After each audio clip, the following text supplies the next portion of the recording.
apa?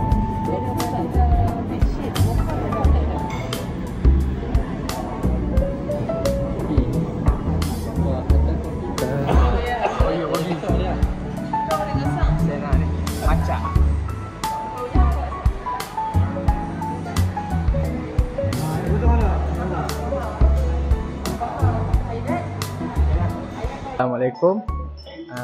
Saya Muhammad Haidar. Hari ini saya lah intern dekat MSA Berkat Rezeki. Pertama sekali saya nak syukur kepada Allah Subhanahu Wa Taala sebab dia dah bagi kat saya dikelilingi dengan orang-orang yang baik, orang yang tak toksik dalam wajah.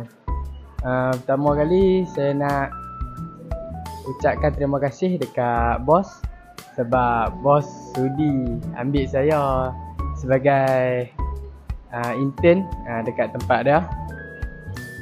Lepas tu terima kasih juga kat bos selalu belanja saya makan, selalu bawa saya pergi Mata. Kedua saya nak terima kasih dekat Kak Aida yang selalu tolong saya dari segi hal-hal office semua ni. Ketiga saya nak ucapkan terima kasih dekat Kak Syaza sebab selalu tunjuk ajak saya juga, sikit-sikit pun dia tunjuk juga, selalu melawak dengan saya, gelak ketawa dengan saya, selalu buat melawak. Lepas tu saya nak ucapkan terima kasih kat Pak Uda. Pak Uda selalu bawa saya pergi site, pergi merata dengan dia. Lepas tu Abang Apip pun apak juga dengan dia, akan seperjuangan kat tu. Last sekali saya nak ucapkan terima kasih kepada my brother Abang Azam. Terima kasih Abang Azam yang selalu kalau saya minta tolong ni tak pernah kata tak pernah tak pernah memang mesti dia tunjuk punya. Dia tak pernah kata tak boleh. Lepas tu apa yang saya tak tahu mesti dia tunjuk.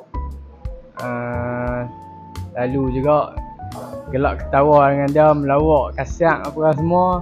Memang dia tak ambil hati apa semua.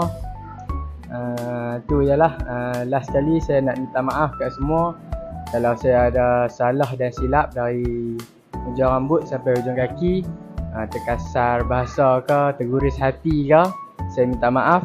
Halalkan makan minum saya dan halalkan ilmu yang telah bagi kat saya. Tu ya, terima kasih.